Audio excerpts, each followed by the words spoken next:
Level 1, the witness. The phone on the nightstand hasn't stopped buzzing for 3 days. You haven't answered it. You already know who it is. You already know what they want. And somewhere in the back of your skull, behind all the denial and the rationalizations and the bargaining, you already know what you're going to do. You just haven't said it out loud yet. It starts with a conversation in a federal building you've never been inside before. 3rd floor, no windows, a room that smells like burnt coffee and recycled air. 2 prosecutors sit across from you. 1 U.S. Marshal stands near the door like furniture. Nobody smiles. Nobody shakes your hand.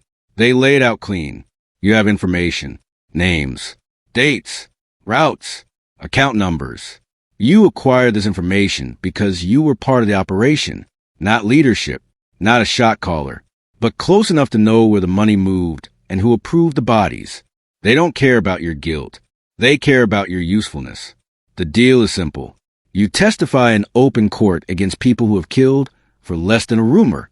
In exchange, you receive federal immunity, relocation, a new identity, and a monthly stipend of $2,217 until you're deemed self-sufficient. You will be placed into the United States Marshals Witness Security Program, WITSEC, the most successful protection program ever built. Since 1971, no witness who followed the rules has ever been killed. That last part sounds like a guarantee. It's not. It's a warning. You signed the Memorandum of Understanding. 17 pages. You initial each one, and with the last stroke of the pen, you begin the quiet process of ceasing to exist. You tell yourself this is survival. That's the first lie. The truth is simpler. You're afraid, and fear right now is the only honest thing you have left. Level 2, the severance. 48 hours after you sign, a team arrives. 2 deputy marshals.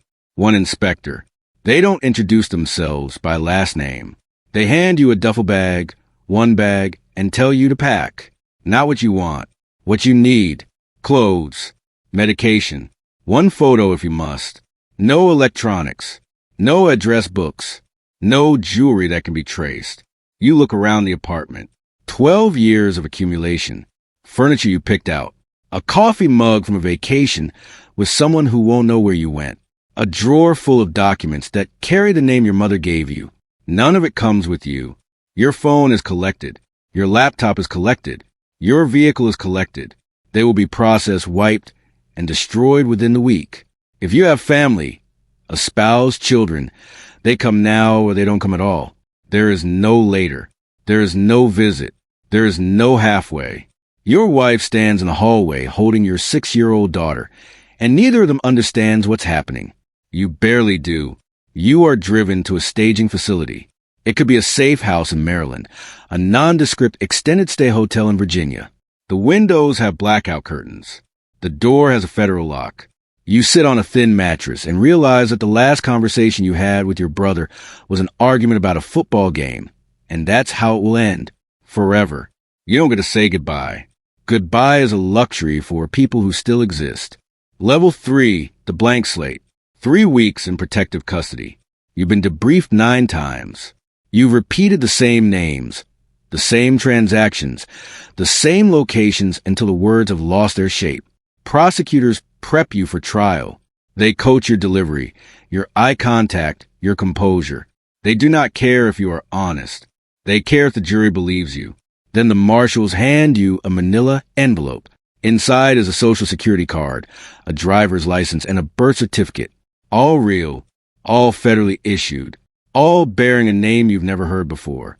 You're now David Kowalski, or James Medina, or Brian Calloway. You pick from a short list.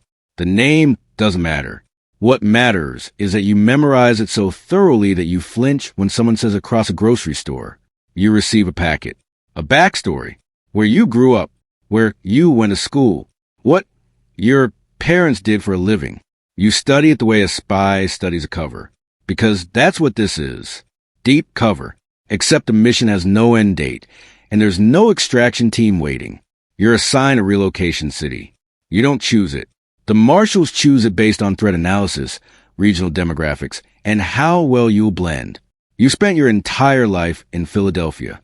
They send you to Boise, or Tucson, or a town in Oklahoma you couldn't find on a map 6 months ago. You arrive at night, a rented apartment, basic furniture, a prepaid debit card loaded with your first month's stipend, a handler's phone number, and silence. Absolute, disorienting silence. You stand in a kitchen that doesn't know your real name and open a refrigerator someone else stocked. You eat a sandwich made with bread you didn't choose. And for the first time in your life, you are completely, structurally alone. Level 4, the performer.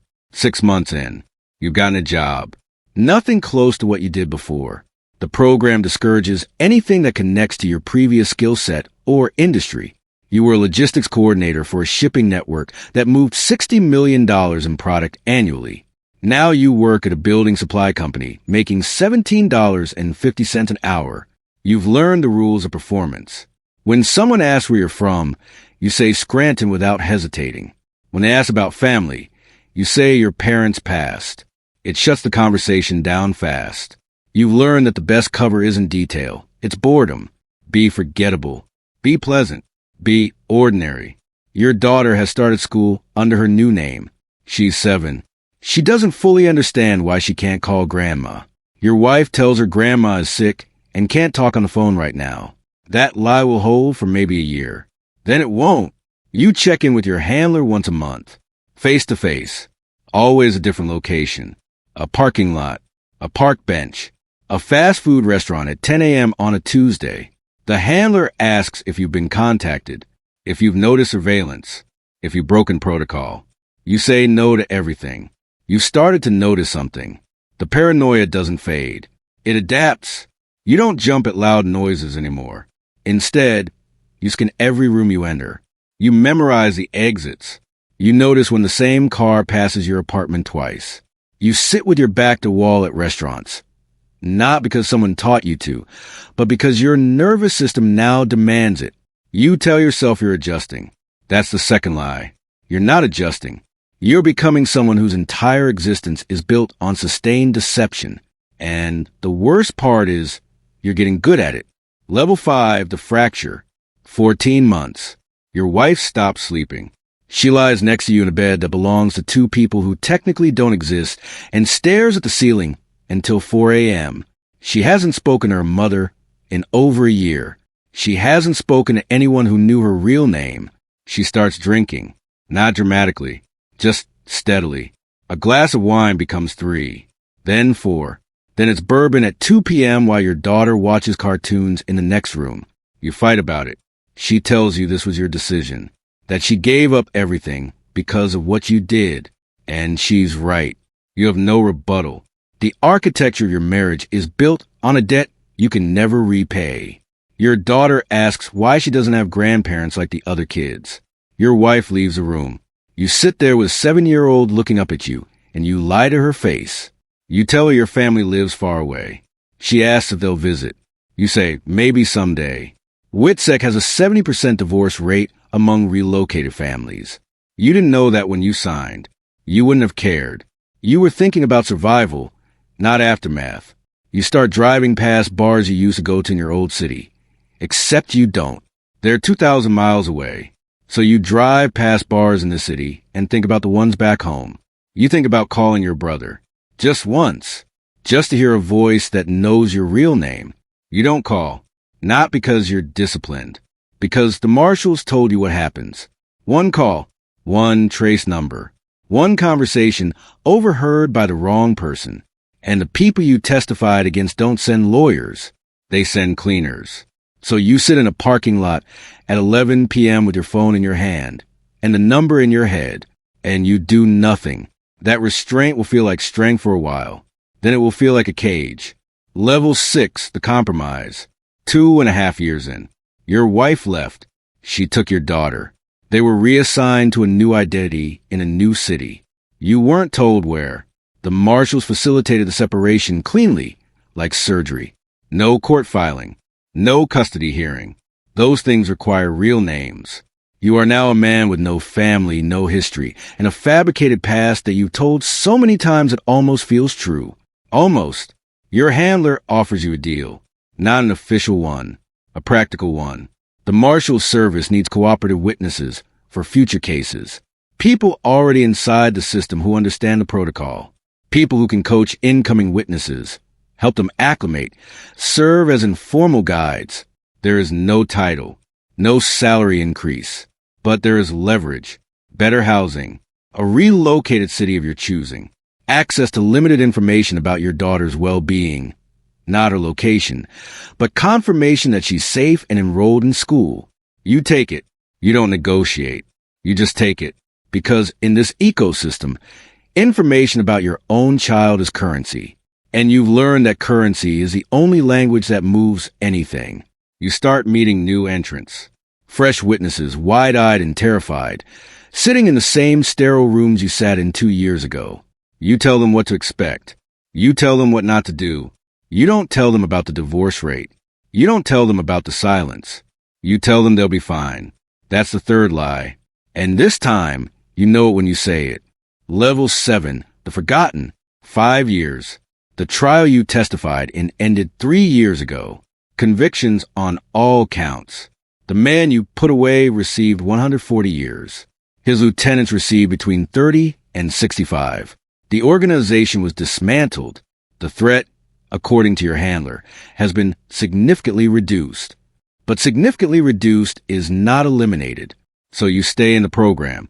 You've been relocated twice more. 3 cities in 5 years. Each time, a new name, a new social security number, a new backstory. You've been David, then Brian, now you're Michael. You sometimes pause for a half-second when someone says it. That half-second terrifies you. You've stopped keeping photos.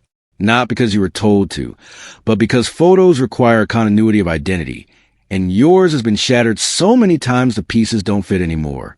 You work at a hardware store. Your manager thinks you're a quiet guy from Indiana with no family. Your coworkers think you're shy.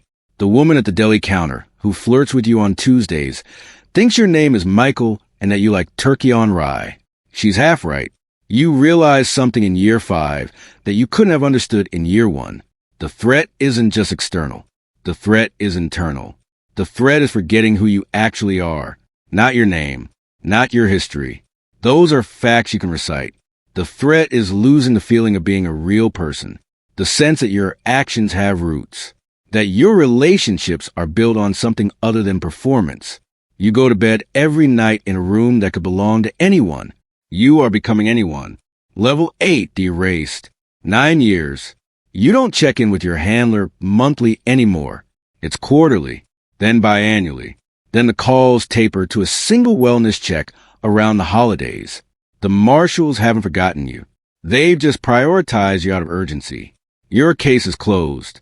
Your threat profile is minimal. You are, by every institutional measure, safe. And you have never felt less alive. You live in a 1-bedroom apartment in a mid-sized city in the Midwest. You pay rent with a bank account tied to a name you've held for 3 years, the longest stretch yet. You work at a community college in the facilities department. You eat lunch alone. You go home at 5:15. You watch television until you fall asleep. The pattern doesn't vary. You are 51 years old.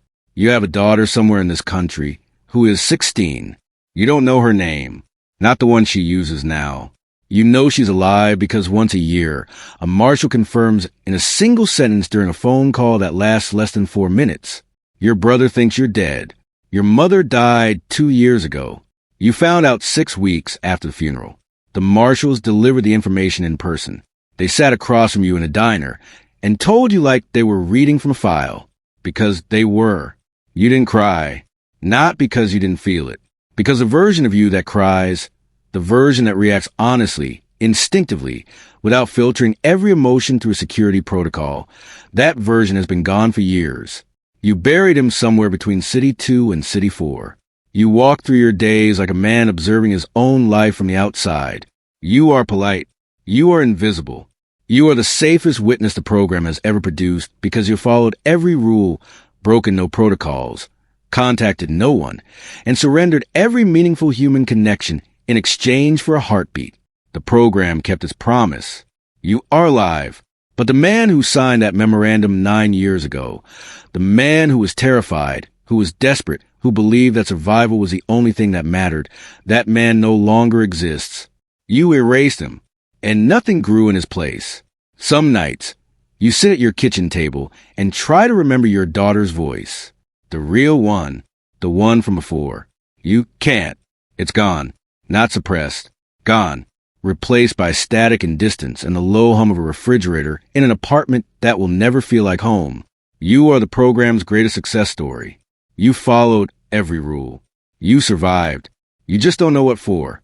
Somewhere in a federal building with no windows, a 34-year-old man sits across from two prosecutors and a marshal who stands near the door like furniture.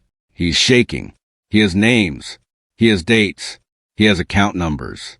They slide a memorandum across the table. 17 pages. He picks up the pen. He thinks he understands what he's giving up. He doesn't, but he will.